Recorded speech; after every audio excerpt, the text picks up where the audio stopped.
Have you ever thought you saw a witch on a broomstick flying through the air? Or were sure there were goblins chasing you on a dark night?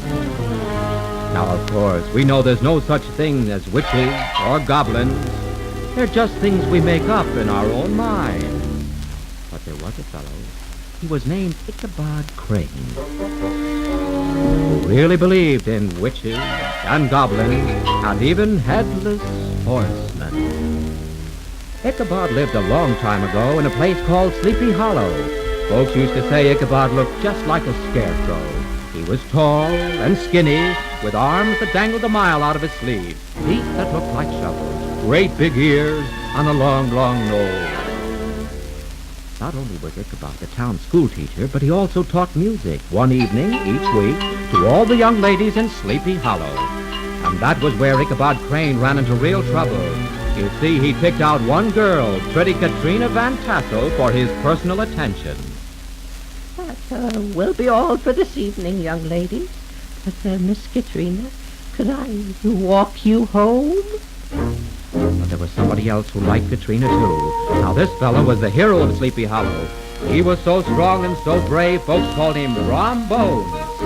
When he discovered the school teacher was after Katrina, he called his pals together and they made some special plans of their own for Ichabod. And Brom Bones knew how strongly Ichabod believed in witches and goblins and even headless horsemen. Now, by this time, Ichabod had made up his mind to ask Katrina to be his bride. In fact, he decided he would talk to her right after his music class that very evening. When Katrina took her place alongside the other girls, he gave her a special smile.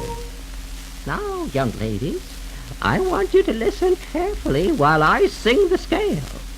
Do, re, mi, fa, sol, la, ti, do. Suddenly, smoke started pouring into the room in great dark clouds. It was backing right out of the fireplace. All the girls, including Katrina, jumped to their feet, screaming in fright, then rushed madly for the door. The work of the goblins! Ichabod said to himself fearfully. Outside, in the shadows, Brom Bones and his pals shook with laughter. Stopping up the chimney had really worked. And then, the very next day, Ichabod walked into his classroom and guess what? Oh, my goodness, the witches were at work here last night. Ichabod's classroom, which he left in apple pie order, was completely topsy-turvy. Books all over the floor, inkwells upside down, benches turned over. First the goblins in his chimney, now witches in his classroom. What would be next? Well, it was just a few nights later when Katrina's father gave a big party for the whole countryside. Ichabod spent almost an hour brushing his suit and combing his hair. He even borrowed a horse named Gunpowder. Tonight, Ichabod told himself he must win Katrina for his bride.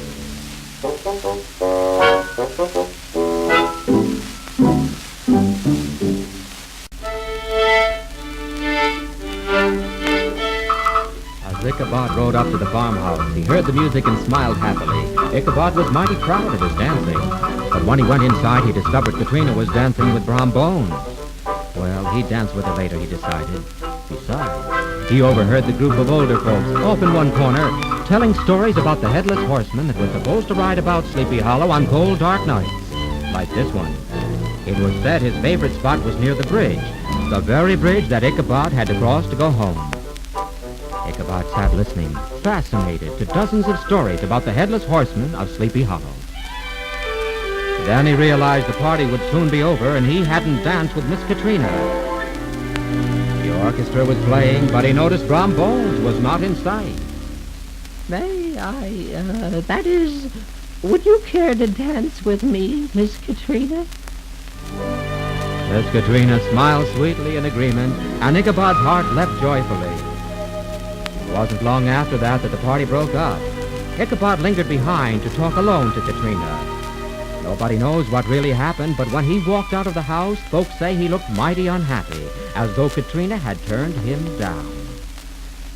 By the time Ichabod had saddled Gunpowder, it was almost midnight, the witching hour. Ichabod looked about fearfully as he started down the road towards the bridge. He thought he heard a groan, and he whistled to cheer himself. And then he thought he heard his whistle answered, but it was only the wind blowing through the trees. Then suddenly Gunpowder stopped short, and Ichabod spied something huge and misshapen and black in the shadows. Who are you? He demanded, but there was no answer. Then he saw it was a horseman on a gigantic black horse. Keeping silent, the stranger rode alongside Ichabod.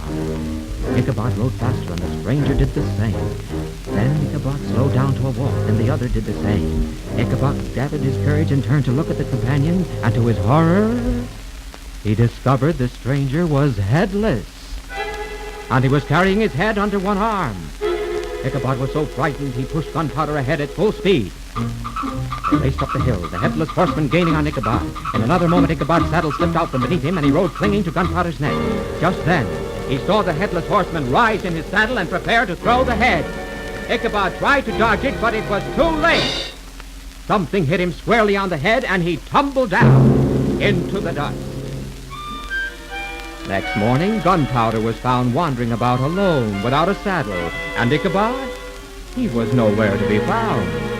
Oh, yes, they did find Ichabod's hat on the ground, not far from the bridge, with a smashed pumpkin beside it. Of course, nobody dared accuse Brom Bones of anything, but whenever anyone mentioned that smashed pumpkin, he and Katrina always laughed heartily, as though they knew more than they were telling. And there was an old farmer, too, who told about seeing Ichabod in the city, where he'd become a lawyer and then a judge.